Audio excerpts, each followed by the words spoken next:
Meskipun pernah dikejar-kejar sepasukan tentara, Sulaiman tidak menyimpan amarah.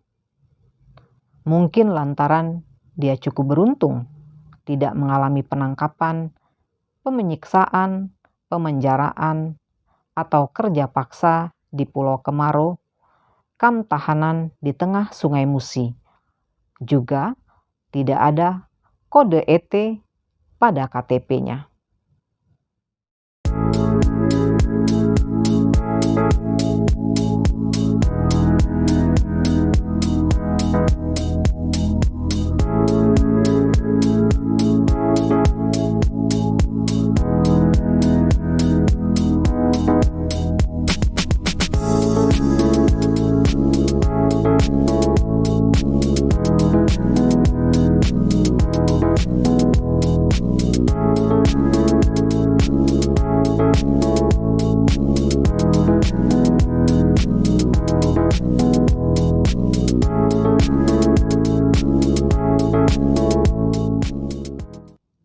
Teman-teman, kita jumpa lagi di vlog cerita Makcik Linda.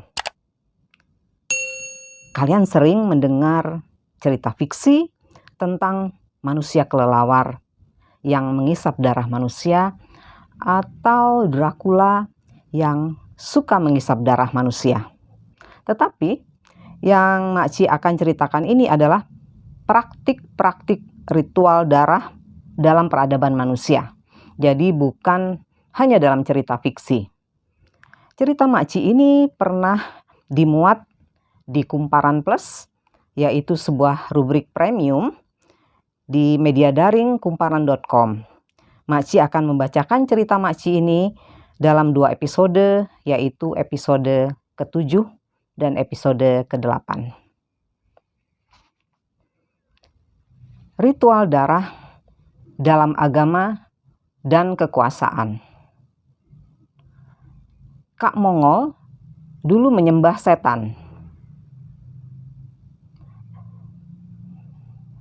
Dia meninggalkan setan karena suatu hari tersadar bahwa surga hanya disediakan untuk para pemuja Tuhan. Mongol bukan nama pemberian orang tua, melainkan nama pemberian teman, karena wajah Kak Mongol mirip orang Mongol. Nama asli Kak Mongol adalah Roni Immanuel, orang Sangir atau biasa disebut orang Manado. Dia sekarang pelawak terkenal di negeri ini. Dia juga pemilik vlog Mongol Stress yang setia membagi kisah-kisah seputar dunia gelap untuk mencegah manusia menyerahkan jiwa kepada setan. Penyembah setan di kota Kak Mongol melawan ajaran Alkitab, sehingga gereja mereka sempat dijuluki gereja setan. Perjamuan kudus yang menjadi puncak ritual penyembahan berlangsung seminggu 3 kali dengan minum darah dan makan daging manusia.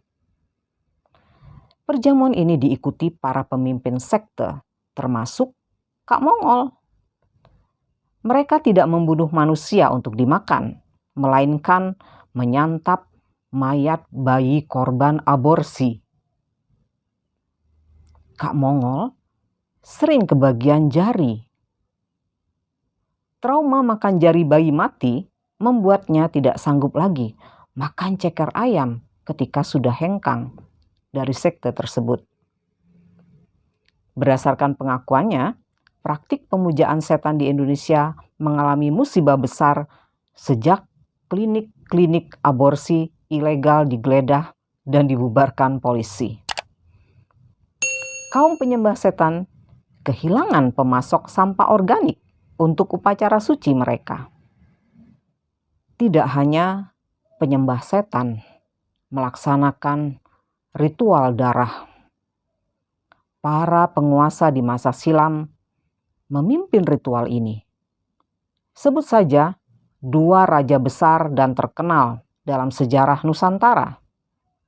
Aditya Warman, Raja Melayu Pagaruyung, dan Kertanegara, Raja Singasari.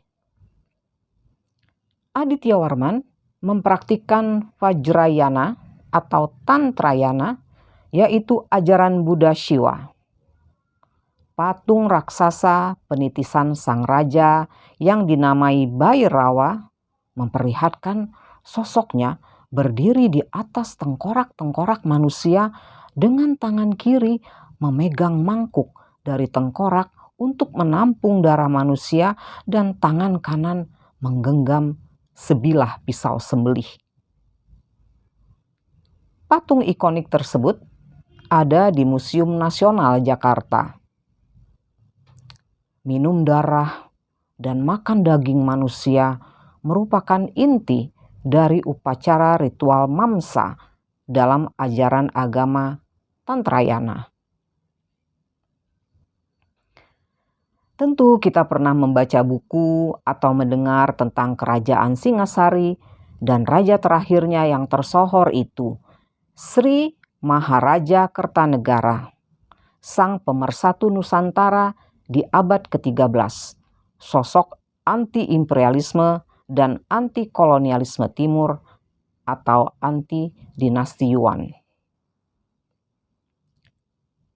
Guru sejarah di sekolah dasar atau di sekolah menengah sengaja menyembunyikan cerita yang belum cocok untuk anak-anak di bawah umur ini. Ketika Raja Kediri Jayakatwang menyerbu keraton Singasari, Kertanegara, sang raja sebagai pemimpin tertinggi Tantrayana, tengah melaksanakan upacara suci, yaitu upacara orgi atau pesta seks dengan perempuan-perempuan bukan istrinya, minum minuman keras, makan makanan yang memabukkan, seperti masakan dari olahan ikan buntal, dan menghirup aroma pembakaran mayat yang berlangsung di pusat upacara suci atau lokasi ibadah itu. Pemerkosaan atau tindakan keji lain yang dilakukan sang raja pada waktu itu bukanlah tindak kejahatan atau dosa, melainkan suatu praktik suci. Sebab Kertanegara menganggap dirinya bukan lagi manusia, melainkan dewa bernama Joko Dolok. Di masa sekarang pun, seorang raja negara kerajaan penting di daratan Asia Tenggara masih melakukan praktik-praktik kejahatan kemanusiaan, dosa dan salah menurut ukuran manusia, undang-undang maupun hukum. Tetapi dia dipandang sebagai Cakrawartin, dewa di alam manusia. Cakrawartin berasal dari konsep Waisnawa yang diadopsi sekte Buddha tertentu. Mengorbankan manusia untuk memperoleh berkah dewa gencar dilakukan raja-raja di Amerika Selatan. Peradaban Aztek kuno dan Maya kuno mempercayai bahwa persembahan jantung manusia dapat menyenangkan dewa matahari, sehingga akan menyuburkan pertanian dan menyudahi musim kemarau panjang. Pembantaian massal menjadi pembenaran. Hernán Cortés atau Hernando Cortés, seorang penakluk berkebangsaan Spanyol terkenal, hampir kena serangan jantung setelah menguasai ibu kota Aztek, Tenochtitlan. Dia sangat terkejut melihat begitu banyak kerangka manusia. Kerangka-kerangka ini berasal dari korban-korban pembantaian untuk praktik suci keagamaan. Cortés merasa dia penakluk yang paling sadis dan brutal. Tetapi ada yang lebih sadis dan brutal dibandingkan dirinya. Uniknya, di Spanyol, negeri Cortés, masih ada orang yang percaya bahwa makan daging manusia, khususnya daging bayi segar mungil lucu merupakan jalan memperoleh daya magis demi mewujudkan keinginan tertentu untuk atau mencapai kekuasaan.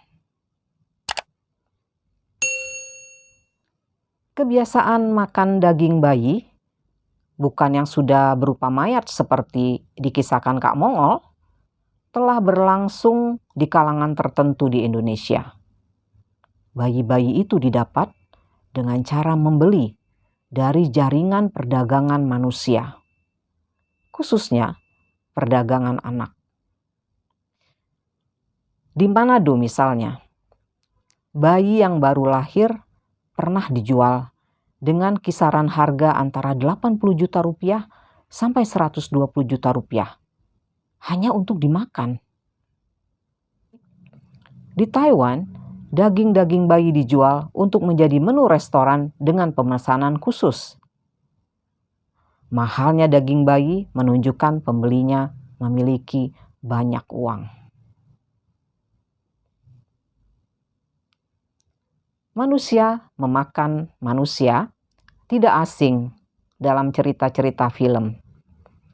Manusia terinfeksi sejenis virus lalu menjadi zombie ataupun mutan yang buas dan memburu manusia lain untuk dimakan. Mengerikan. Faktanya, virus seperti COVID-19 ini memang mengubah struktur DNA kita.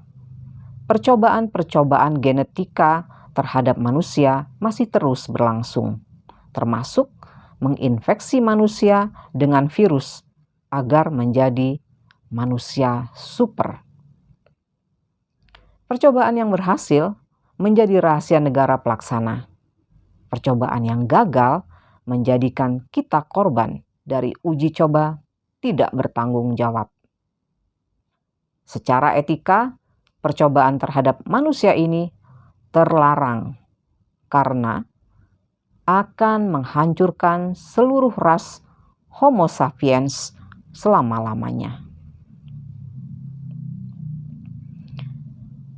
Kisah-kisah tentara Indonesia makan jantung orang Timur Leste sebelum negara itu merdeka terdengar sampai keluar medan perang di Jakarta. Untuk membangkitkan rasa berani dan superior, mengunyah daging musuh tidak urung dilakoni. Di Aceh masa konflik, seorang ibu dipaksa tentara makan daging anaknya sendiri. Setelah menyiksa, lalu membunuh anak itu, tentara segera memotong-motong jasadnya yang masih segar untuk dimasak, lalu memaksa sang ibu memakannya di bawah ancaman senjata. Kekuasaan di segala zaman tidak pernah lepas dari praktik mengorbankan manusia untuk ritual darah, baik di Indonesia maupun di negara lain.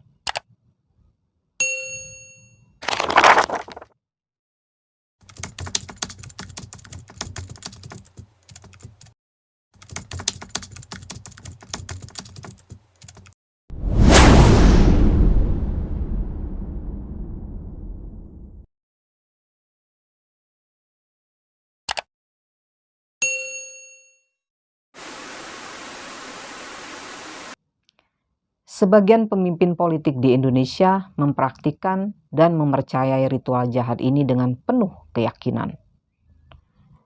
Salah satu ritual yang sering terjadi dalam praktik bernegara atau teater negara adalah praktik pembantaian massal.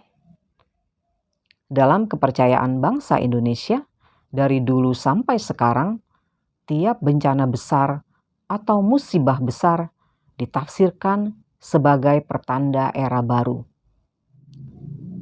Mentalitas macam inilah dilawan generasi perintis kemerdekaan Indonesia seperti Bung Karno, Bung Hatta, Syahrir, para kakek dan nenek saya, juga para kakek dan nenek kamu.